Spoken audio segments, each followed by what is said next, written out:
sea el que Él ponga en sus corazones. Amén.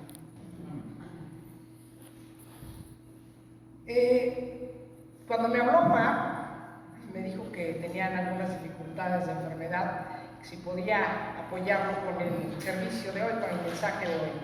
Y la verdad es que mi primera intención regularmente siempre es sí, sí a todo. Después tengo la agenda llenísima y no hay qué hacer. No he aprendido todavía muchas veces a decir no. Generalmente cuando alguien me dice, ¿puedes ayudar? Sí, pero después digo, ¿y ahora qué hago? ¿Sí? Entonces, obviamente ya que le dije que sí, dije, ¿ahora quién le hablo para que dé el mensaje? ¿Por qué? Porque tenía una gran cantidad de trabajo. Sin embargo, bueno, pues no había muchos candidatos y dije, bueno, por algo me toca dar este mensaje. Y algo de lo que aprendí durante la rápida revisión que hice, porque ahora sí no me dio tanto tiempo para hacerlo, fue algo de la alabanza en el Salmo 66. Dice, alabanza por los hechos poderosos de Dios. Y aquí vemos que de alguna manera Dios siempre cubre nuestras necesidades, no nuestros deseos, porque a veces luchamos con nuestros deseos. Deseamos cosas que en realidad no necesitamos y se nos olvida qué es lo que necesitamos.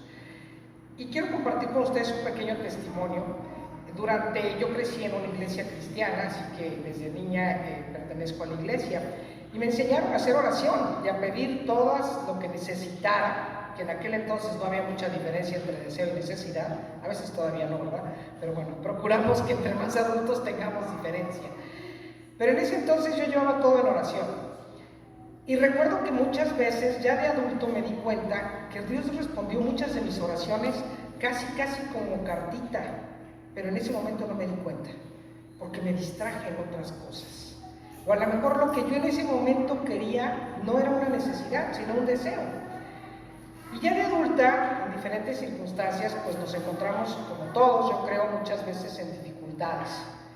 Y de verdad a veces ante las dificultades decimos, no voy a salir de esta, ¿sí? O ¿cómo voy a poder hacer esto? Y en alguna ocasión estaba yo en proceso, muchos lo saben, de divorciarme del padre de mis hijos. Y la verdad estaba tan enfrascada en mí que olvidé hacer oración. Y entonces yo dije, yo necesito otro trabajo. Y lo dije para mí. Dije, necesito otro trabajo, pero híjole, tengo un montón de condiciones. Porque para empezar necesito que sea de 8 de la mañana a 2 de la tarde, para que yo alcance a dejar a mis hijos en la escuela y pasar a recogerlos. Y en la tarde ya no, porque en la tarde pues quiero estar con mis hijos. Y después dije, y aparte, pues quiero esta cantidad de salario. Dije, porque si no, no me va a alcanzar. O sea, si me ofrecen menos, no me alcanza. Y aparte dije, lo quiero hasta enero. Era noviembre. Y le voy a decir por qué lo quería hasta enero, porque estaba dando clases en una universidad y yo decía, ¿cómo voy a dejar al grupo, o sea, colgado? Va contra mi ética dejar a un grupo a mitad de ciclo. Dije, entonces yo lo quiero parte hasta enero. Dije, no, pues está canijo. Con esa idea me fui y seguí haciendo mis cosas. A los pocos días, no sé cuánto, pero no fue mucho tiempo, me habló una exalumna de la universidad que tenía una escuela. Esta exalumna de mi edad, pero estaba estudiando psicología en la misma universidad donde yo impartía clases. Y me habló y me dijo, oye, la verdad es que eres una maestra que me encanta, me gusta mucho tu trabajo y quiero ofrecerte trabajo. Yo dije, bueno, vamos a ver de qué se trata. Pues fui, no la verdad con muchas expectativas, porque mis condiciones eran muy específicas.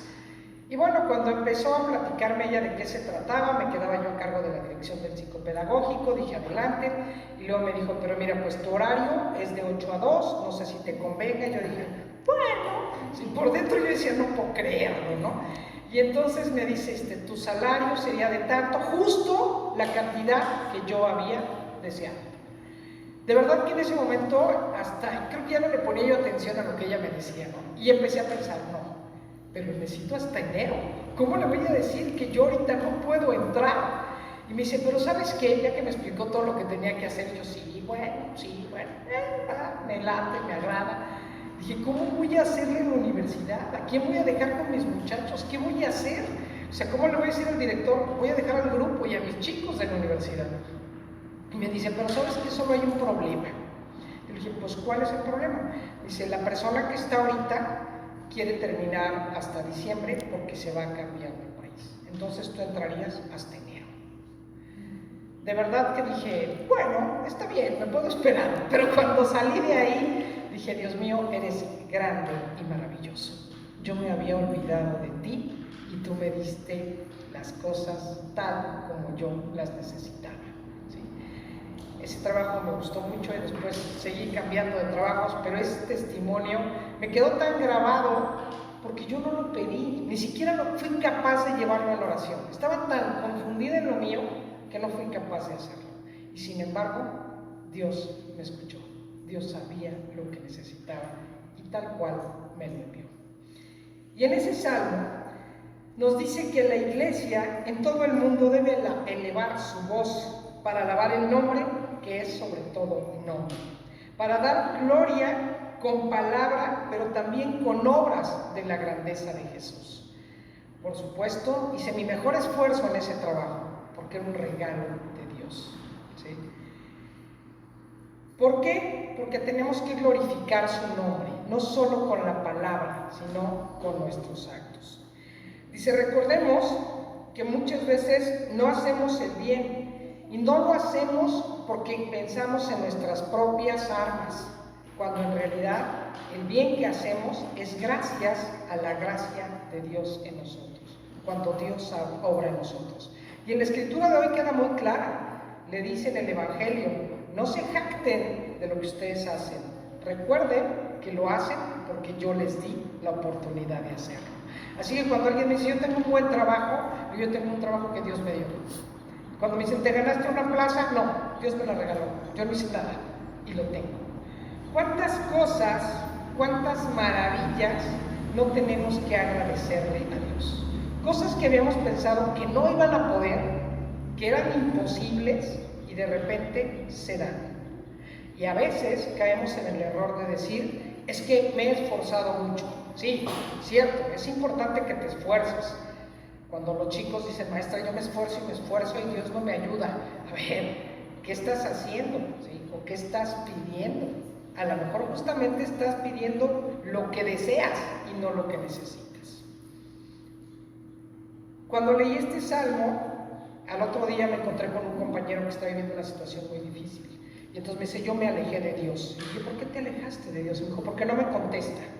Y yo le dije, bueno, pero tú, ¿qué es lo que pides? ¿Qué le pides a Dios en oración?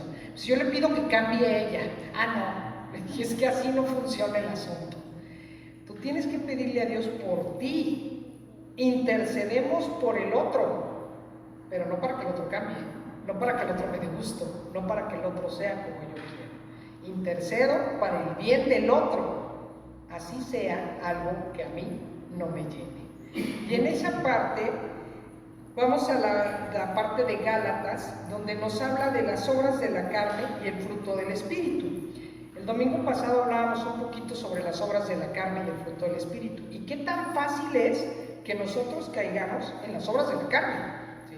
Obviamente las emociones, cuando doy el tema de inteligencia emocional, las emociones son espontáneas.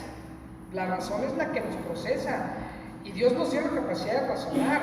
Si nada más se hubiera dado emociones, hubiera sido un desastre. Por eso nos dijo, hey, te di esas emociones para que las disfrutes, pero también está tu capacidad de razonar. Y aquí nos invita en Gálatas a que tenemos que sobrellevar las cargas unos de otros. Sin embargo, también hace énfasis, no por ti se va a salvar el otro. No creas que tú eres el que va a redimir al otro. Tú ayúdale a cargar su peso, tú ayúdale con sus dificultades, encamínalo a mi palabra, porque el que salva soy yo. ¿Sí? Muchas veces hay gente que dice, no, es que yo recuerdo una pareja que me dijo, yo estoy con él porque si no, él no se va a salvar. Y dije, qué caray, ¿y a ti quién te dio el título de redimir? ¿Sí? Muchas veces también nos pasa a nosotros en el trabajo. Ustedes saben que trabajo en educación especial, y pues muchas veces hay situaciones de verdad muy difíciles. Y yo un día le dije a una compañera, ¿sabes qué? Estoy muy desgastada. Dije, porque emocionalmente me siento impotente, porque veo tantas dificultades y no puedo solucionarlas. Es una compañera cristiana y me dijo, ¿y a ti quién te dijo que tú ibas a redimir? ¿A ti quién te dijo que tú ibas a solucionar todos los problemas? Tú eres un medio para ayudarle a otros a que que solucionen, pero tú no eres la solución. Dije, wow, me dio un ladrillazo, porque dije, ándele, estoy creyendo que yo soy la que... No soy yo solo soy un medio. En esta parte también dice, tenemos que tener compasión y tolerancia con los otros. Y si tenemos que saber acompañarnos en el viaje. No que tú hagas el viaje por el otro, allá te espero, no, cada uno lleva su propio viaje, pero dice aquí tenemos que aprender a ser tolerantes y ser compasivos unos con otros. Qué difícil, ¿no? Porque muchas veces, y más las que somos mamás, lo sabemos, queremos que los hijos hagan las cosas como yo quiero. Yo recuerdo cuando me decían, es que así no vas a ser feliz. ¡Ah! Ahora resulta que tú sabes más de mi felicidad que yo, ¿sí? Y nuestra tarea en realidad es encaminar, no hacer lo que a ti te toca hacer. Ahorita estamos viendo muchas mamás que sobreprotegen a los niños. Yo hago todo por ti, ¿y cuándo lo vas a dejar hacer por él? Y la lección que nos da el apóstol Pablo también en la carta a los Gálatas es es acompáñense unos a otros, ayúdense a cargar las cargas, pero nunca dice carga tú el problema del otro, soluciónale tú el problema del otro, porque eso le corresponde al otro. Y le corresponde ¿por qué? Porque es su motivación para acercarse a Dios, para pedirle a Dios. También nos dice que es frecuente que el hombre, en su vanagloria, nos sintamos más sabios y nos sintamos el mejor de todos los grupos. En la escuela no falta el compañero en el trabajo que dice yo soy el que sabe, yo soy el mejor. Y también a veces en la iglesia decimos mi iglesia es la mejor, mi creencia es la única. Cuidado con esa parte, porque nos dice el apóstol Pablo, nos dice este hombre se engaña a sí mismo, pretende lo que no tiene y tarde o temprano se hallará con lamentables efectos. No creas que eres el mejor, no eres el mejor. No es tu creencia la mejor. ¿Cómo la estás viviendo? Tu ejemplo es lo que va a decir si en realidad eres un buen cristiano.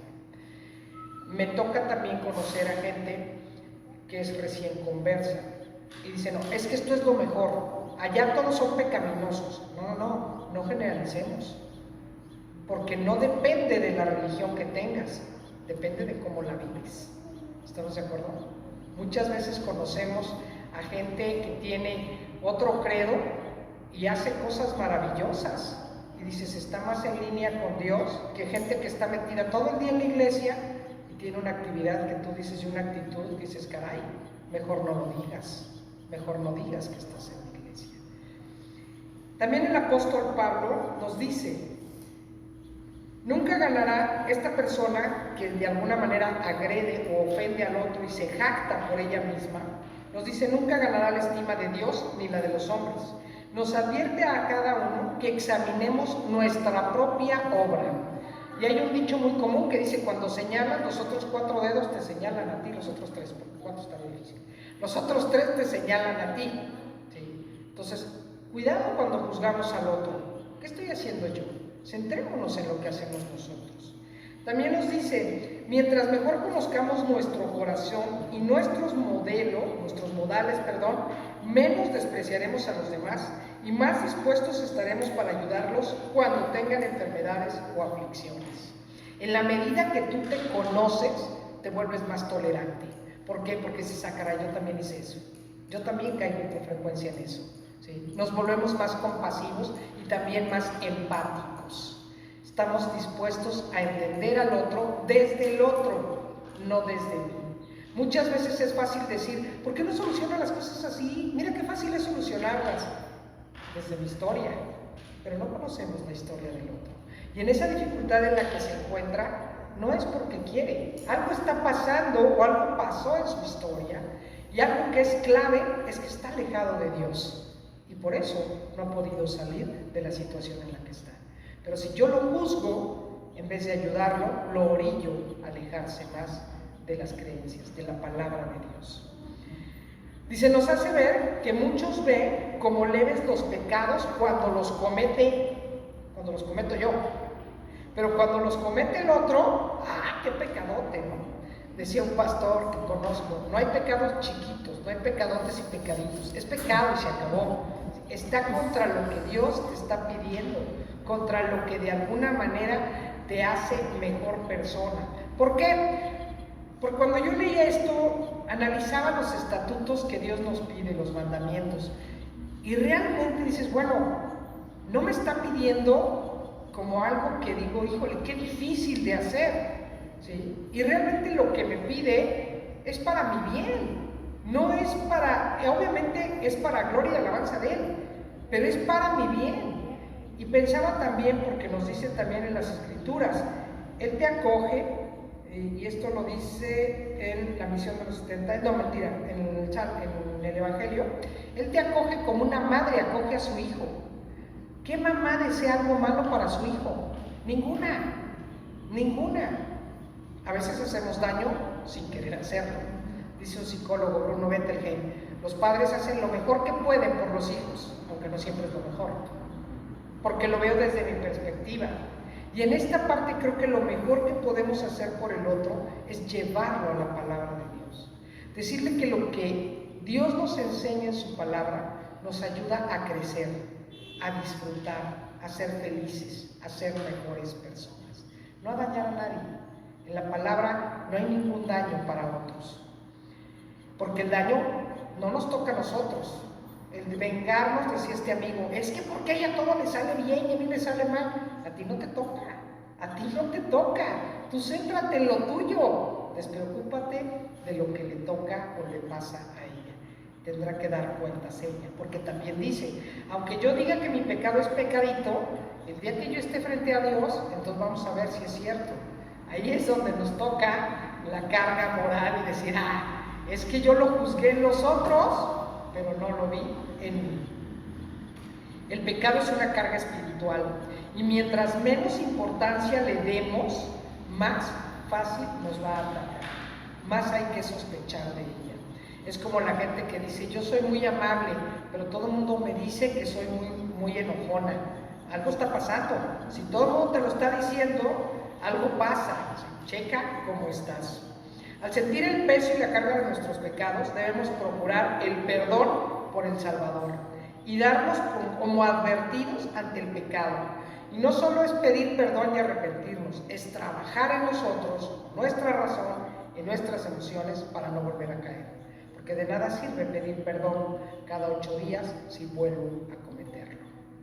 También nos dice que nadie puede pagar el rescate por un hermano y el pecado es una carga para el alma. Dice, y a todos los que anden conforme a esta regla, paz y misericordia sea en ellos y al Israel de Dios. En ese pasaje, que es en Gálatas, también nos dice, no nos cansemos de hacer el bien. Y no nos dice sí, muy textualmente, y principalmente a aquellos hermanos en la fe. Pero no nos dice a los que no tengan tu propia fe, no los ayudes, hazlos a un lado. En ningún momento nos dice eso. Y a veces caemos en eso. No, es que no es cristiano, yo no hablo con él. ¿Sí? En esta parte, la Biblia nos dice claramente, no nos cansemos de hacer el bien. Hay una nueva creación a imagen de Cristo que demuestra la fe en Él. Y esto es una bendición declarada por todos los que anden conforme a la palabra. La bendición y la paz y la misericordia. Paz con Dios y nuestra conciencia.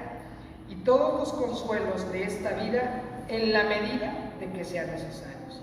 En la medida de que yo tengo paz con Dios, va a estar paz en mi conciencia. Hay veces que dicen, es que traigo un desasosiego, no sé de qué se trata. ¿Ya revisaste cómo está tu relación con Dios? ¿Ya revisaste cómo está tu relación contigo mismo?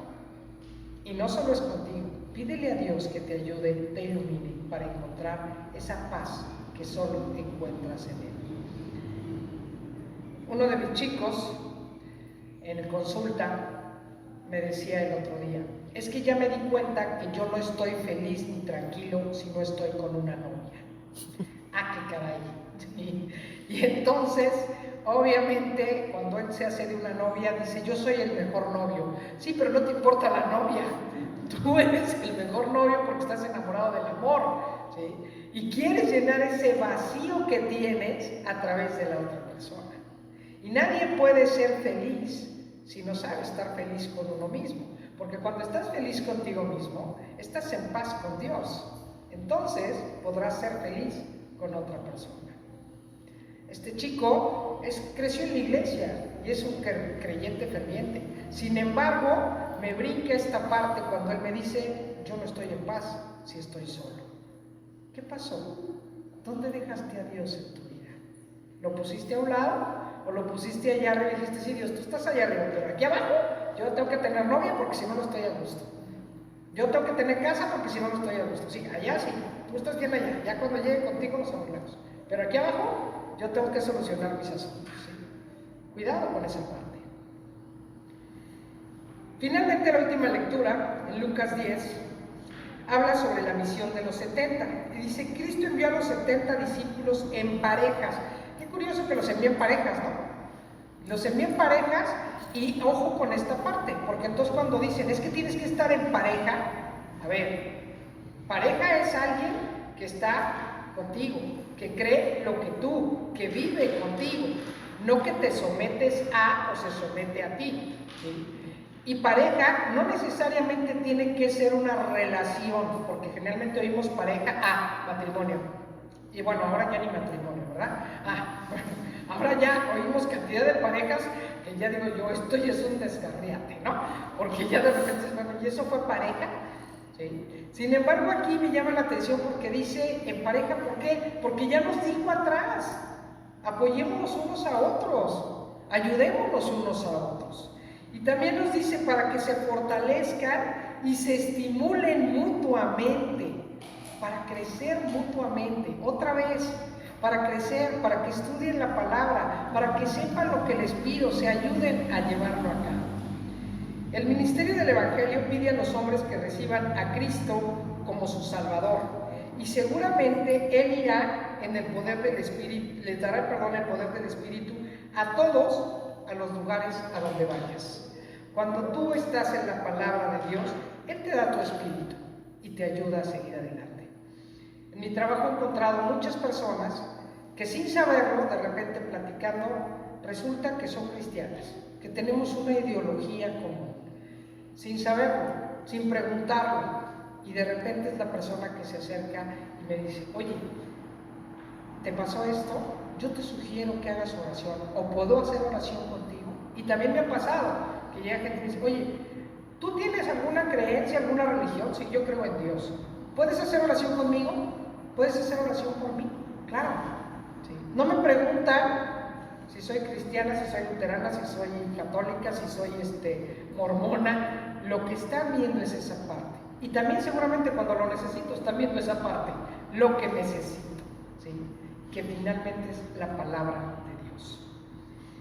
Dice, debemos recordar que todas nuestras victorias sobre el mal son logradas por el poder derivado de Jesucristo, a quien debemos toda la alabanza. No es nuestra facultad. Dios nos da potencial, nos da facultades y nos dice utilízalas, pero nos da el Espíritu Santo para que te ayude, te ilumine y te guíe en la utilización de esas capacidades. Cuando trabajo con mi gente, en esta educación especial, yo les digo, cuando me dice alguien, es que entonces mi hijo no va a servir para nada, no va a poder hacer nada. No, señora, Dios no hace porquerías. Yo les digo uno que otro experimento, pero no porquerías, ¿sí? Dios hace las cosas maravillosas. Si tu hijo tiene estas características, saca el potencial que él tiene. ¿Qué tenemos que aprender con él? Y de verdad les puedo garantizar que he aprendido muchísimo con niños ciegos, con niños sordos, con niños con síndrome de Down, con niños que tienen discapacidades y que sus papás decían, no va a hacer nada. Tenemos talleres. Puse a mi mamá a tejer junto con sus amigas para una campaña de sordos ciegos. ¿Sí? Empezamos a hacer muchas cosas. La gente se sensibiliza. Dios hace maravillas. No le pongas límites. No le pongamos límites. Nos dice finalmente, pero no se regocijéis de que los espíritus se sujeten a ustedes, sino regocíjense de que vuestro nombre está escrito en los cielos. Cuidémonos del orgullo espiritual que ha causado tantos problemas, de pensar que fui yo quien lo hizo. No, es el poder de Dios obrando sobre mí son los dones que Dios me dio a mí. Yo no me libré de que me pegaran el viernes, no me pegaron de viernes un tallón, pero la verdad es que no fui yo, fueron los reflejos que Dios todavía me mantiene y que pude hacerlo, ¿sí? Sabemos que tuvieron un accidente hace poco, la familia Gómez, ¿sí? Y sin embargo, gracias a Dios todos están aquí. Decimos, ok, ¿qué pasó? Ok, que el coche quedó así, sí, pero Dios estaba con ustedes. Pudieron haber sido cosas peores. Dios está contigo, Dios está en el control. ¿Qué tenemos que aprender de esto? Ok, aquí hay algo que tenemos que aprender. ¿Qué? No sabemos. Y a veces nos cuesta trabajo discernirlo. ¿Qué tenemos que aprender? Porque creemos que todo lo sabemos. Finalmente nos dice, la indicación es clara, tenemos la tarea de proclamar el Evangelio, pero los logros no son nuestros, son para la gracia y misericordia de nuestro Dios. Concluyendo las 4 lecturas, entiendo que la paz interior viene por gracia de Dios y nos invita a cumplir con sus preceptos, a caminar en su ley. Su misericordia se manifiesta para siempre y en su palabra encontramos nuestra guía y su gracia está con nuestro espíritu para dar testimonio de su grandeza. No lo queremos, demos testimonio de su grandeza. No perdamos de vista que todo se lo debemos a Él y que esté en nuestro ser, en nuestra esencia, el deseo de compartir la grandeza de nuestro Dios y a Él sea la gloria. Amén. Gracias.